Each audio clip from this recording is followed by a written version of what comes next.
るかはわからないが、少しでもみんなが生きやすい世界になるよう微力を尽くすよ。ようやく決心してくれたのだな。困ったことがあれば何でも言うがいい。ああ、かたじけない、ラーファエル殿。もう起き上がっていいのか、ラファエル。元より我にはオロバスの加護がある。そこにエルフの魔法までかけ。Alright, Archdemon's Dilemma. This was a fantastic episode of Archdemon's Dilemma.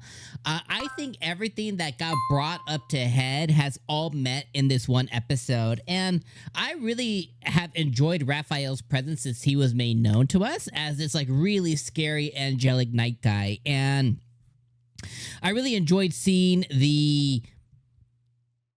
I enjoy seeing Four's father, Ouroboros or whatever, and finally find out about his story. So essentially, the story of Ouroboros was that Raphael, along with a bunch of angelic knights, was facing the wrath of demons. And they went to the sage, you know, the great dragon sage, and they asked for help to deal with these demons. And to protect the world of that, you know, the great sage dragon has been protected, but also to protect the world that his daughter lives in, he decides to help them, and they do end up winning, but it does come at the cost of his life. And while he's meeting the tail end of his life, he asks Raphael to kind of consume him to kind of gain power and continue looking out for the world that his daughter lives in. And obviously, Raphael feels a certain type of way about that because he's kind of, in a sense, he's kind of failed at that. And he now has the opportunity to kind of make amends. And he makes amends not only by offering his head up to Four, you know, later on in the episode, but he also makes amends by, you know, setting the things into play, making sure that one of the church's guys, who is kind of like the head spearing of against the mages and stuff, you know, he takes him out and he does that in a really cool fashion. Like he sticks his foot in this dude's mouth and just ka-ta-ta. And really, really good stuff. So overall, like really, really high enjoyability from seeing, you know, kind of how he was going to meet his end and stuff. And that all got transitioned into maturity for Four, and realizing that revenge is not necessarily something that is required to live in. Of course, you know, it's still sad that she lost her father, and, you know, it's still sad that she lost the most important person to her.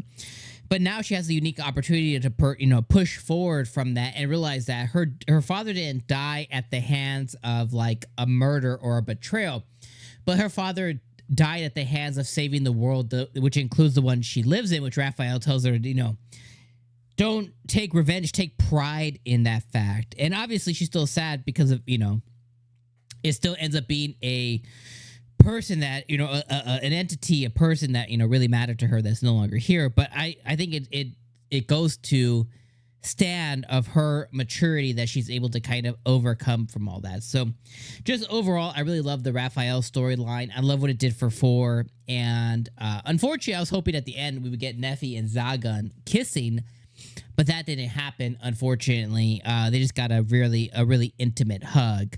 And I thought it could have been a little bit better. But hey, regardless, we did get Raphael's story. And ultimately, Raphael did end up coming in and becoming a butler, which I wasn't expected.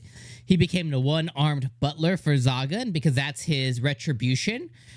Per Four is come and serve Neffy and come and serve 𝐒𝐻𝐽, and that's how you can make it up to her, which he does, and that kind of sets him on a new path. So now 𝐒𝐻𝐽 has this really extremely, one of the most, if not the most powerful, I didn't lick my lips for that, powerful angelic knight under his umbrella, which I think is super, super duper interesting and cool. And then it ends with the episode with Four giving Raphael a piece of her armor that he can move to replace his arm, which I think is super cool as well, too. So overall, super duper duper. I think this was just a really great episode from learning more about the demons and the demons' resurgence, from learning more about Raphael and his history, for learning more about Four and her dad and Ouroboros, for learning more about what the future entails, And then obviously with Shastil as well too, kind of becoming the spearhead for the knights, working with the mages and working with the wizards and stuff as well too. I think that is a really important note.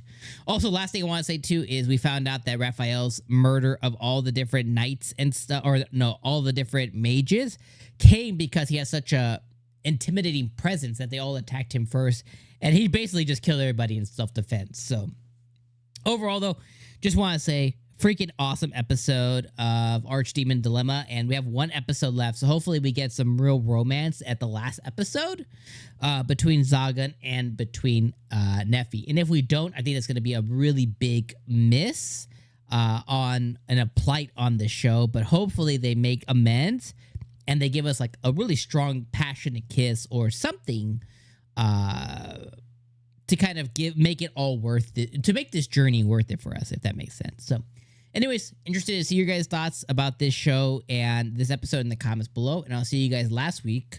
Or I'll see you, I can't speak today. What the hell?